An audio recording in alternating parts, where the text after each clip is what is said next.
Hello everyone, welcome to Vedas home foods. ఈరోజు మన వీడియోలో మునగాకు అవిసె గింజలతోటి కారపొడిని ఎలా తయారు చేయాలో చూద్దాం.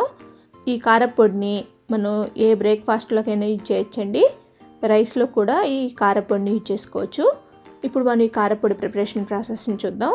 స్టవ్ మీద ఒక ప్యాన్ని పెట్టుకొని ఒక గుప్పెడు కరివేపాకుని యాడ్ చేసుకోండి. ఈ కరివేపాకులోని వాటర్ అంతా ఎవాపరేట్ అయ్యి డ్రై అయ్యేంత వరకు ఈ కరివేపాకుని బాగా ఫ్రై చేసుకోండి.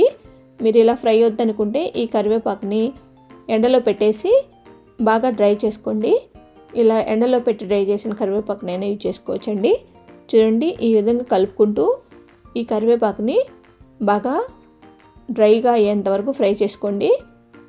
ఈ కరివేపాకు ఫ్రై చేసుకునేటప్పుడు మీడియం ఫ్లేమ్లో ఉంచుకొని ఫ్రై చేసుకోండి. హై ఫ్లేమ్లో ఉంచారంటే ఆకు త్వరగా మాడిపోతుంది, కరివేపాకు పూర్తిగా డ్రై అవ్వదు. అందుకని మీడియం ఫ్లేమ్లో ఉంచుకొని నెమ్మదిగా ఫ్రై చేసుకోండి. ఈ విధంగా ఈ కరివేపాకు మొత్తం ఫ్రై అయిన తర్వాత ఒక ప్లేట్లోకి యాడ్ చేసుకోండి.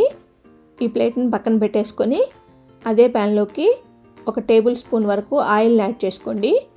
ఈ ఆయిల్లోకి ఒక టేబుల్ స్పూన్ వరకు పచ్చిశనగపప్పుని యాడ్ చేసుకోండి. ఈ పచ్చిశనగపప్పుని యాడ్ చేసుకున్న తర్వాత వీటిని కొంచెం దోరగా ఫ్రై అయ్యేంత వరకు ఫ్రై చేసుకోండి. లైట్గా ఫ్రై అయితే చాలండి. తర్వాత ఇందులోకి ఇంకొక టేబుల్ స్పూన్ వరకు మినపప్పును కూడా యాడ్ చేసుకోండి. ఈ మినపప్పుని యాడ్ చేసిన తర్వాత మినపప్పును కూడా లైట్గా ఫ్రై చేసుకోండి. మరి ఎక్కువ ఫ్రై చేయొద్దండి. ఈ విధంగా లైట్గా ఫ్రై చేసుకున్న తర్వాత ఇందులోకి ఒక టేబుల్ స్పూన్ వరకు ధనియాలను యాడ్ చేసుకోండి. తర్వాత ఈ ధనియాలను కూడా ఒకసారి కలుపుకొని ఒక 30 సెకండ్ల పాటు ఫ్రై చేసుకుంటే చాలండి. ఇలా ఫ్రై అయిన తర్వాత ఇందులోకి ఒక టీ స్పూన్ వరకు జీలకర్రని యాడ్ చేసుకోండి. ఈ జీలకర్రని యాడ్ చేసిన తర్వాత ఒకసారి కలుపుకొని ఈ జీలకర్రను కూడా ఒక 30 సెకండ్స్ పాటు నీట్గా ఫ్రై చేసుకోండి. తర్వాత ఇందులోకి ఒక హాఫ్ టీ స్పూన్ వరకు మెంతులు, ఒక 5-6 తొక్క తీసిన వెల్లుల్లి రెబ్బల్ని యాడ్ చేసుకొని వీటన్నింటినీ ఒకసారి కలుపుకొని 1 నిమిషం పాటు ఫ్రై చేసుకుంటే చాలండి. తర్వాత ఇందులోకి చిన్న సైజు ఉసిరికాయంతా చింతపండుని యాడ్ చేసుకోండి. ఇందులోకి ఈ చింతపండు యాడ్ చేయటం వల్ల మంచి టేస్ట్ వస్తుందండి. చింతపండుని స్కిప్ చేయకుండా యాడ్ చేసుకోండి.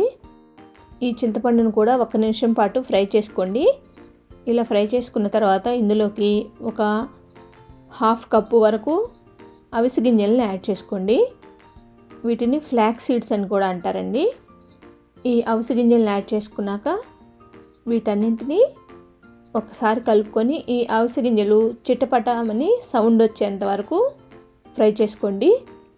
1 నిమిషం పాటు ఫ్రై చేసుకున్న తర్వాత ఇందులోకి ఒక 10 వరకు ఎండుమిరపకాయలను ఇలా ముక్కలుగా చేసుకొని ఎండుమిరపకాయల మొత్తాన్ని యాడ్ చేసుకోండి. ఇప్పుడు వీటిని ఒకసారి బాగా కలుపుకోండి. ఈ ఎండుమిరపకాయలు బాగా కారంగా ఉండే ఎండుమిరపకాయలను యూజ్ చేస్తున్నట్లయితే మీరు ఒక 10 వరకు యూజ్ చేసుకోండి. కారం తక్కువగా ఉన్నట్లయితే మొత్తం ఒక 15 ఎండుమిరపకాయల వరకు యాడ్ చేసుకోండి. ఇలా ఎండుమిరపకాయలను కూడా 1 నిమిషం పాటు ఫ్రై చేసుకున్న తర్వాత స్టవ్ ఆఫ్ చేసుకొని వీటన్నింటినీ పూర్తిగా చల్లారి పెట్టుకోండి. ఇవి పూర్తిగా చల్లారిన తర్వాత ఒక మిక్సీ జార్లోకి వీటన్నింటినీ యాడ్ చేసుకోండి. ఇవి మొత్తం మిక్సీ జార్లోకి యాడ్ చేసుకున్న తర్వాత ఇందులోకి ఒక హాఫ్ కప్పు వరకు మునగాకు పొడిని యాడ్ చేసుకోండి. నేను ఈ మునగాకు పొడిని 2 కప్పుల వరకు పచ్చి మునగాకుని తీసుకొని ఎండలో పెట్టి ఎండబెట్టానండి. మీకు ఎండలో పెట్టడానికి వీలు లేకపోతే ఈ మునగాకుని ప్యాన్లో పెట్టుకొని డ్రై రోస్ట్ చేసుకోండి, అలా కూడా యూజ్ చేసుకోవచ్చు. తర్వాత ఇందులో కరివేపాకుని యాడ్ చేసుకోండి. ఇందులోకి రుచికి సరిపడా సాల్ట్ని యాడ్ చేసుకోండి. ఇప్పుడు వీటన్నింటినీ మెత్తగా పౌడర్ లాగా గ్రైండ్ చేసుకోండి. చూడండి, ఈ విధంగా వీలైనంత మెత్తగా ఈ కారపొడిని గ్రైండ్ చేసుకోండి. ఇప్పుడు ఈ కారపొడిని ఎయిర్ టైట్గా ఉండే ఒక గాజు డబ్బాలోకి యాడ్ చేసుకొని 2 నెలల వరకు నిల్వ చేసుకోవచ్చండి. ఈ కారపొడిని మనం దోశ, ఇడ్లీ, వడ ఇలా ఏ బ్రేక్ఫాస్ట్లోకైనా తినొచ్చండి. అలాగే మనం ఫ్రైలు చేసుకుంటాం కదా, అలా ఫ్రైల్లో కూడా మనం రెగ్యులర్గా యూజ్ చేసే కారంతో పాటు ఈ కారాన్ని కూడా 1 టీ స్పూన్ యాడ్ చేసుకున్నామంటే ఆ ఫ్రైలు కూడా చాలా టేస్టీగా ఉంటాయండి. అంతేకాదండి, వేడి వేడి అన్నంలో కొంచెం నెయ్యిని యాడ్ చేసుకుని ఈ కారపొడి వేసుకొని తిన్నామంటే సూపర్ టేస్టీగా ఉంటుంది. మరి లేట్ చేయకుండా ఈ కారపొడిని మీరు కూడా మీ ఇంట్లో ప్రిపేర్ చేసుకుని మీకు ఎలా వచ్చిందో నాకు కామెంట్ చేయండి. మీకు కనుక ఈ వీడియో నచ్చినట్లయితే లైక్ చేసి, షేర్ చేసి, సబ్స్క్రైబ్ చేసుకోండి. Thanks for watching.